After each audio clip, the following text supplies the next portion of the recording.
আল্লাহ রাসূল সাল্লাল্লাহু আলাইহি ওয়াসাল্লামের একজন সাহাবী সহিহ মুসলিমে এসেছে, সাহাবীর নাম হচ্ছে রাবিআ। কি নাম? ওনার নাম হচ্ছে রাবিআ ইবনু কাব আল আসলামি রাদিয়াল্লাহু তাআলা আনহু।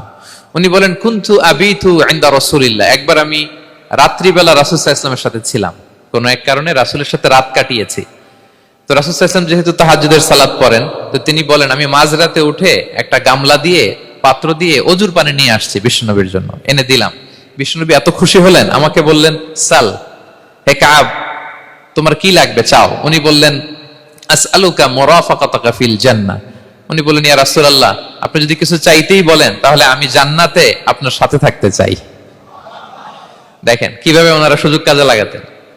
অজুর পানি নিয়ে আসছে, বিষ্ণুনবী খুশি হয়ে গেলেন, বলেন, তুমি কি চাও? বলে, আসআলুকা মুরাফাকাতাকা ফিল জান্নাহ। বড়টাই চাইছে, ছোটখাটো জিনিস চাই নাই। যে নবী, হে, আমি জান্নাতে আপনার সাথী হতে চাই। বিষ্ণু বললেন, আওয়া গায়রা যালিক, আর কিছু চাও, অন্য কিছু লাগবে?